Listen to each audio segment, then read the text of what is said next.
naye ekisembayo ku nsonga ya Tamale ng'ayogera nange nga tutunuuliganye yaŋŋamba Ssemukasa nsigaza obulamu butono bigambo bye konze lwaki nti olowooza ebyamuzaata nabibuuka that was his word nti nange obutwa nabulya dda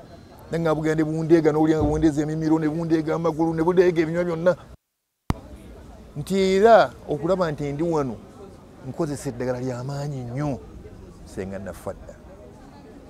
ebyo byali bigambo bye so simanyi basawo kye baazudde kyamuviiriddeko okukola ki kufa naye bye yabiŋŋamba nti yali obutwa ng'olumbe lumwenyeekiridde ekisse Tamale Mirundi mutabani wa Yohana wabadde butwa according to him ye bw'agamba naye simanyi basawo kye baazudde era sirowooza nti yakigamba nze nzekka naye nga ye bw'agamba naye nayagala mbuulira abaabumuwa teyabawugera naye ng'agamba nti yali abakola ki abamanyi ng'agamba n'olunaku lwe yabulya abumanyi n'ekiwa yabulira akimanyi ebyo byali bigambo bye kitalo kya Tamale nsanyusa ensanze ng'abantu bangi ab'endowooza ez'enjawulo wano we bali okumukungubagira Tamale nnyinza okuba nga mumanyidde ebbanga ddene okusinga abantu abamu n'abamutegedde nga sereebu namanya Tamale obulungi nga ffenna tuli bavubuka wato mu mwaka gwa 83 nga tulina olupapula lwa DP olwa Democratic Party. Tamale yali youth winga wa Democratic Party nga tulina olupapula lw'amawulire baayitanga mu Nansi. Tamale n'atandika okulukolera ne tubeera ffenna ebbanga eryo lyonna ng'asaka amawulire g'olutalo nga musajja mujagujagu nga mukwano gwange. Kakati mu kiseera ekyo baali baweza olupapula lwa Munno Publications, olupapula lw'Abakatuliki. Omwaka gwesijjukira bulungi baaluzaawo ne baluwa omugenzi Anthony Sekweya mu kulukulira. Tamale n'ava mu Munnansi n'agenda atandika okukolera Munno, atandika okumanyika mu mawulire ate ng'ali active nnyo mu kibiina kye ekya Democratic Party. Kubanga nze naye kumpi twatambula Uganda yonna Dr. Semwogere emyaka egyo twalinga celebrating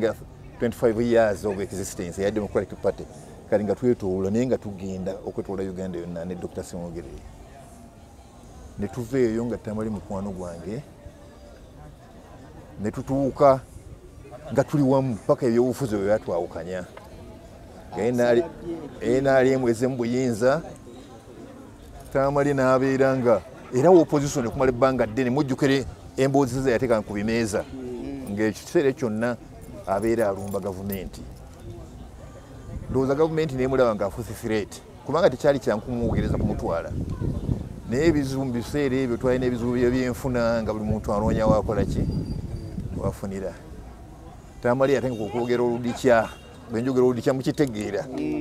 ng'omulama gwe twaliko nze ndambu nange agukoze eki aguvuddeko. Era bwe nayogera naye n'aŋŋamba mwami Ssemukasa nti ate bano abasajja baba bateekateeka okulonda wajja kubawo okulonda katubuwagire osanga wanajjawo kye bayita demokrasi wannamaddala. Naye mugamba munnange nze ekizibu kye nnina nti saagali yadde okukkiriza muntu yajja nammundu kubanga ebyafaayo byensomako biraga nti tebaagala kutabo ki buyinza era afudde akiŋŋamba nti gwe ensonga wagikola ki wagiraba. Akati emabega awo amaze okugenda bamugonnomoddeko ogufo munaye n'alowooza ntasaanye kundeeka mabega. Nali neesimbako wano okubeera kyemani w'eggombolola eno ne bampanguza obulu 17 nga tunafuuka municipality tukyali sub county. Tamale yansabira kalulu wano naye mu kiseera ekyo ye yali amaze okugenda mu NRM nga nze nsigadde ndi wa Democratic Party mwenkyali n'olwaleero kubanga nze chairman wa constituency eno wa DP era nze vice chairman wa district ya Wakiso wa Democratic Party. Akati nansabira akalulu n'agamba no abana abantu abeesimbye mu Ssemukasa ebyobufuzi bagwira bigwire nze ndi wa NRM naye ngenda kukusabira akalulu. Kiseera ekyo munaye yali atanze n'okufuna kasente nga nfinansinga nayo genda okuba ebifaananyi genda okole kino ye n'asigala nga agenze nze nensigala nga ndi mu badde mwaka ki gwasala omwaka gwe yasala siyinza kugujjukira bulungi sigujjukira bulungi naye ensi emanyi we yasalira awo omugenzi watuukidde okuba nga ava mu bulamu bw'ensi bunene aze akola ebintu ebyenjawulo bwe yava mu state house n'asalawo kubanga nga sinnatuuka awo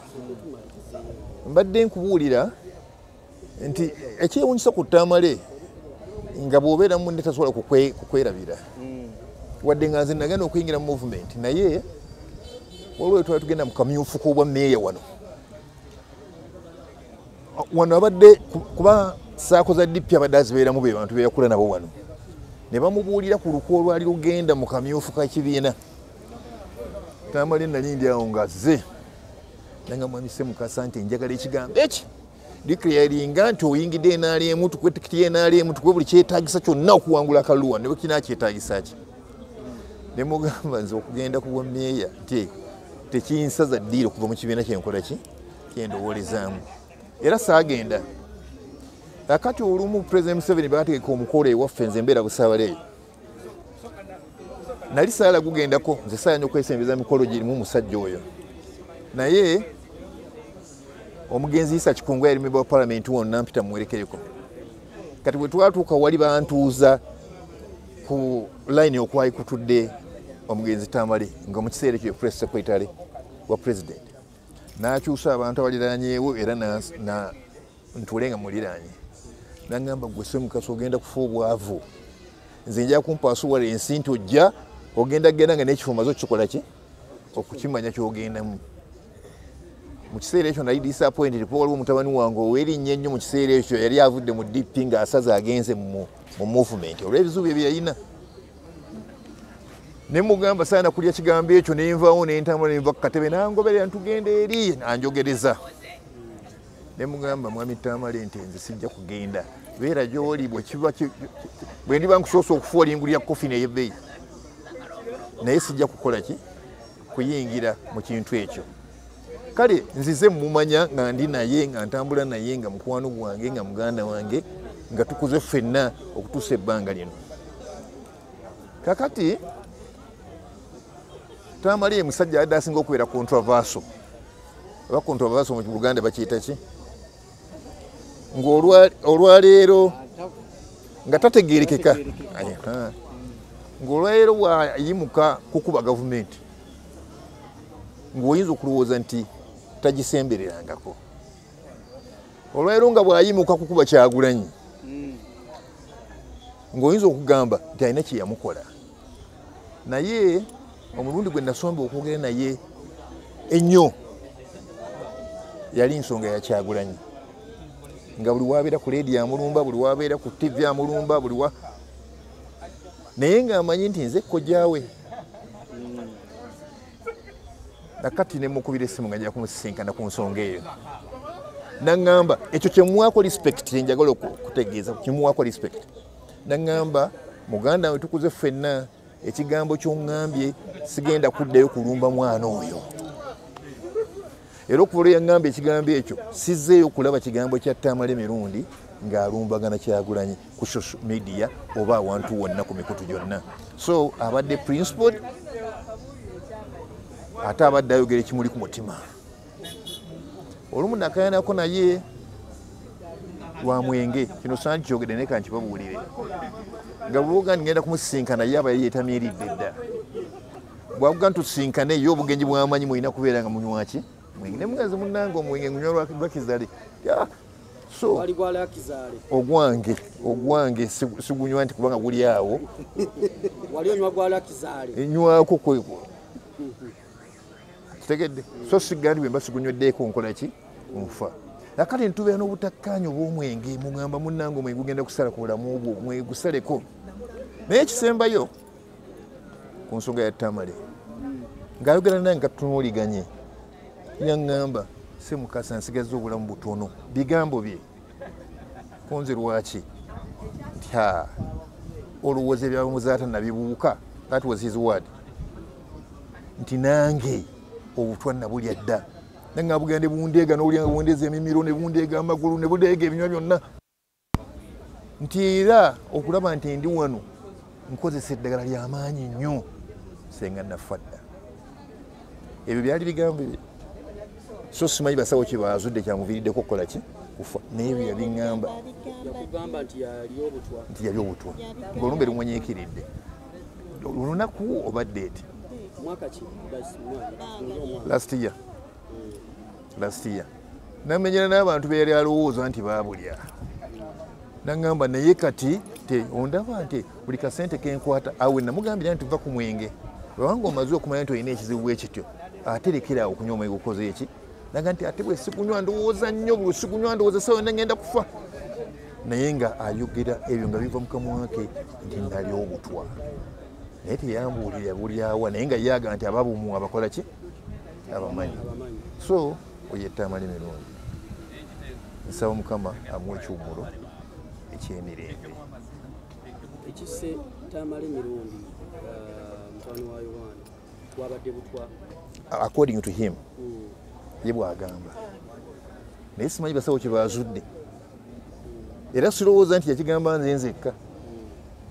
naye nga ye bwagamba naye nayagala mbuulira abaabumuwa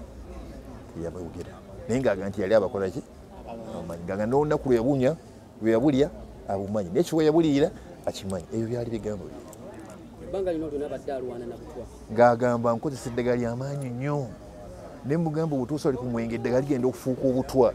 kubanga oteekamu omwenge mungi ate ng'okozesa eddagala lyaki ly'amaanyi. Era yaŋŋamba nti eddagala balijja Nairobi lyakozesa okumuweweezaako. tutunulire bwe yakugamba nti baamuwa obutwa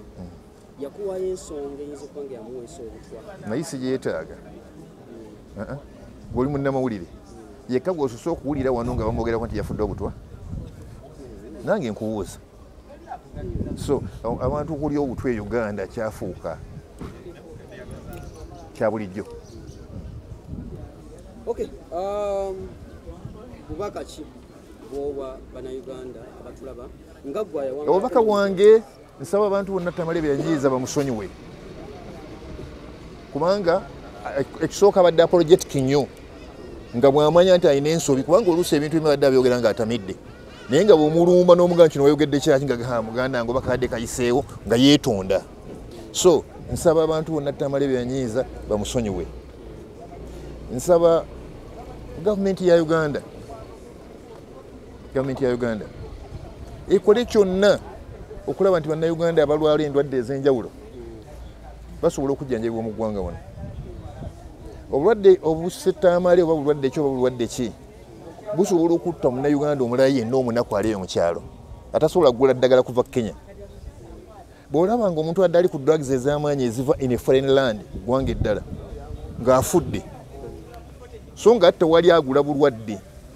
kino njala mukitegeere nti obulwadde butto alina ssente ate bwe bukwatana talina ki ssente. Gavumenti etumma ebirala byonna. Gavumenti ega nti UP abantu basome abasoma nga tebalina mirimu abantu basobola okujjanjaba basobola okwerera abaana baabwe okusinga okubajjanjaba. Essente zijjanjaba bannayuganda gwe ng'olwadde nnyingi nnyo okusinga school fees omwana zaakola ki zaawa. Essente zisasulira abaana school fees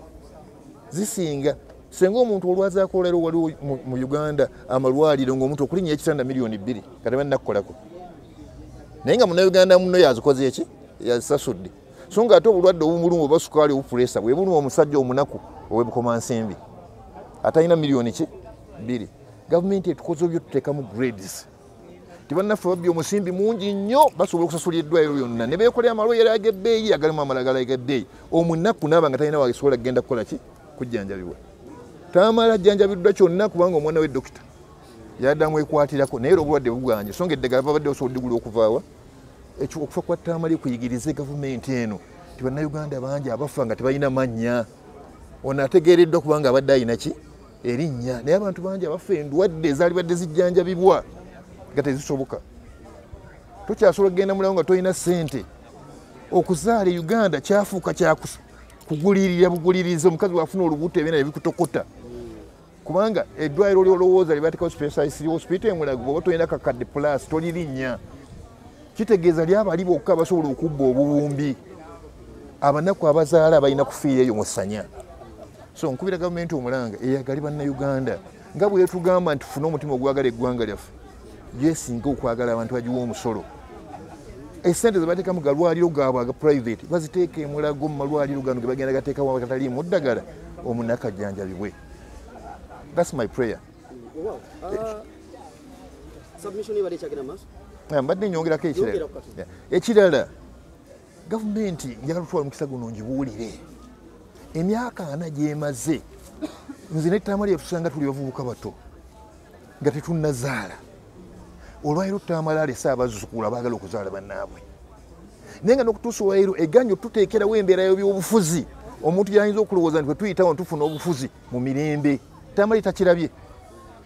yamala kuva mu gavumenti n'atandika ojjuka okulumira n'atandika okugaa nti n'abaana ye temugikoleranga oba kyenga bwe kitegedde etuwa omukisa esigale mu byafaayo nti yateekawo enkola esobola okukyusa obukulembeze mu ngeri ey'emirembe ereme tukuumira mu kutya. Abantu bonna tuli mu kutya kati nga bwe njogedde nga bakugaa nti ojja kusanga bakutte omukuumi wa Bobi Wine naye bakuyodde naye abamu twatobadda kubanga twayeekera okununula eggwanga lino babana batusse fayini babana batusibye ne batulemaza fayini naye ate abalina emwe tuteeka okugambako gavumenti eteekewo enkola naye erikuuma abantu baayo nga evuddewo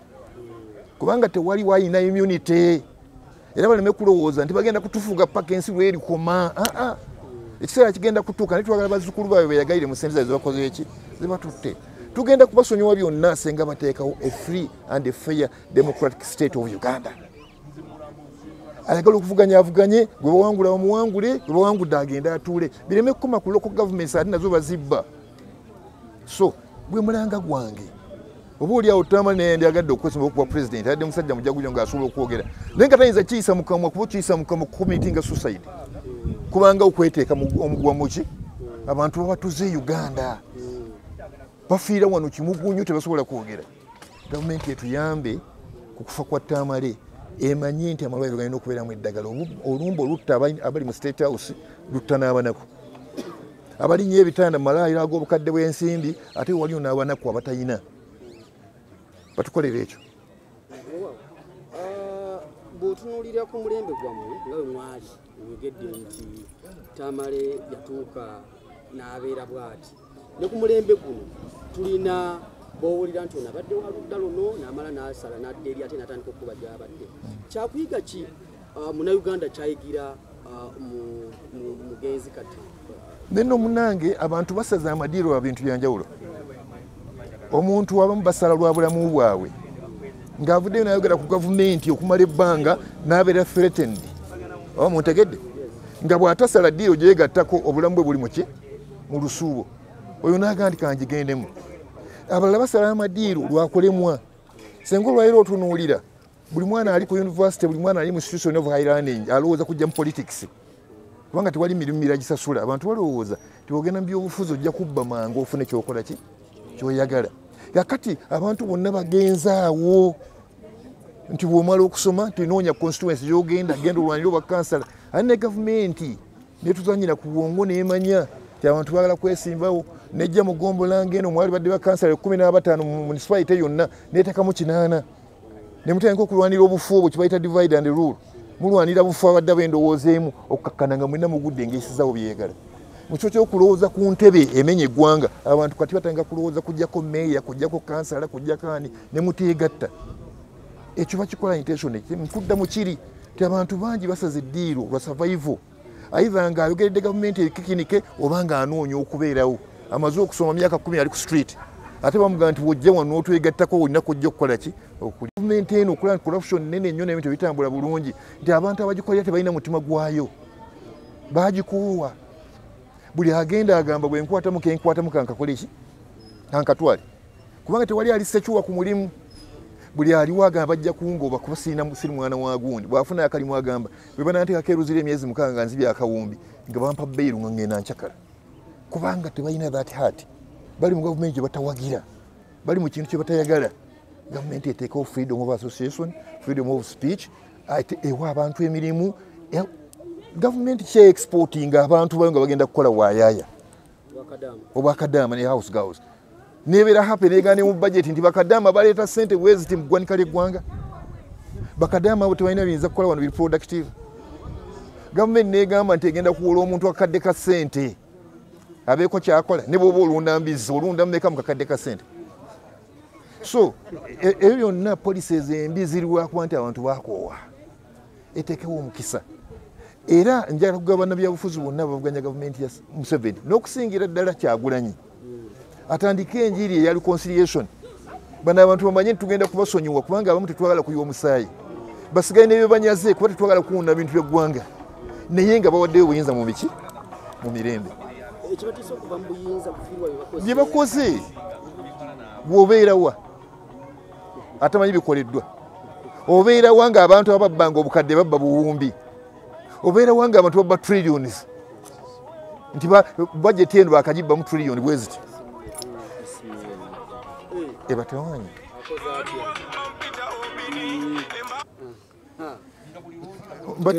mbadde mbabuulira nti embeera eyo leka kwerowooza nti gwe togimanyi kubanga oli wamawulire ombuuza. This is the nature, the situation we are in. Nti olwairo omuntu ate nno munnange kikwewuunyisa ne baminisita ababbi obuwumbi bali bweru naye ng'abaana be bakwatira ekalangala nga bawerekezi presidential candidate bali mu makomera ga Uganda bavunda gwekyo kikwewuunyisa talina chips talina kiki ne bakwata omwana nti bamukutte n'ennyota ne bamukuba ne bamukuwona ne bamutwala ne bamuggalira kubanga akuma Kyagulanyi naye ng'ababbi obuwumbi bwe ssente z'omusolo bavudde ne bakola ne pate ne bazina kubanga badde bawummuzaamu kubuzaabuza ne babakulisaayo yembeera gye batutaddemu olwayo bw'otunuulira embeera eri wakati wa Kyagulanyi n'empuuga abaana ba wano abasoma eddiini emu abeddira emiziro egikumpi egyagala okufaanagana ng'olwayo bali mu kulwanagana omuntu natamanya nti state inspired omuntu naga nti twagenze mu kooti ng'ate omusango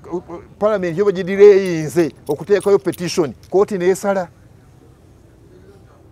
ate omulamuzi n'asala nga bw'agamba nti naye kraka wa palamenti abonerezebwe bwe baba nga bazifuna mu butuufu ate abonerezebwa ki yateeka mu nkola ekyali ekituufu so banne mu nsonyiwe byonna mbyogedde olw'okufa kwa Tamale nti batuwe emirembe peace of mind kati nze ndi wa DP akkiriza mu Kyagulanyi nga presidential candidate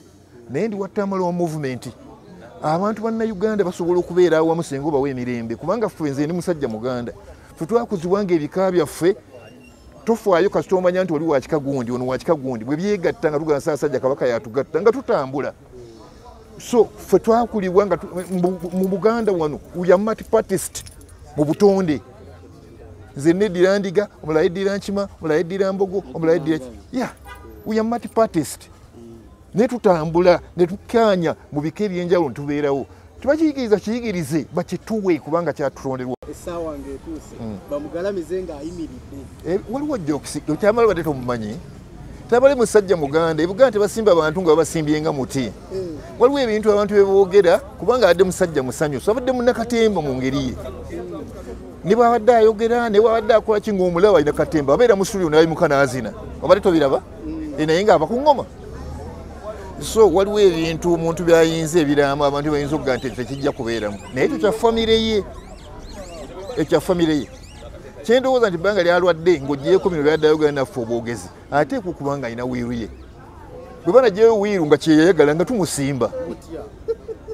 kusima ntaana mpanvu ng'ateekayo omuti naye ekyo kikye na famire ye naye tolowooza nti byonna byadde ayogera nti abantu bajja kubikola nga bwadde abikola ki bwadde abyogera afuukira nti olwa famire ye nze nkugambye nti ekyo kikye na famire ye ne gwe yakikwasa kubanga olaba omuntu bw'oba olama senga nkuyita ngenda kulama byenjogera oba obiwulira nebyempandiika oba obitegeera omuntu ayinza okukuwa amagezi ng'okola eddaame naga nti ekyo tokirama tekisoboka tewali ajja kukusimba simakye nga bwekitegeera ate siri eddaame erinasoose okukyusibwa naye bwe kinaaba nga famire we yagigamba nga tumusimba anti byonna kgenda mu ttaka oba tunaasimisa eno drill esuma nayikondo entanda nga yarawundi nga tumuteekayo kofini ye nga atunule waggulu nga tumaliriza Mamise Mukasa kintu ki kyogamba nti kino sirikyerabira ku mukwano gwange nze kyendowooza nti abadde accommodative Tamale adde accommodative nga bwe wali mukwano gwo basse mukasi oli wa DP bwe musisinkana naye talina mutawaana ate ng'awuliriza nze nkugenda yogera naye ku kigambo ky'obutayongera kulumba Bobi Wine ne mu ensonga zange nange sirikiddamu okuba alina kimu nga takiddangamu so abadde musajja ate ng'ayogera mayindi ye bwe nva mu gavumenti n'agamba bano ali bakolera n'omwana wange ndikolimira biki he meant it ng'akyogera nga bw'akyagala so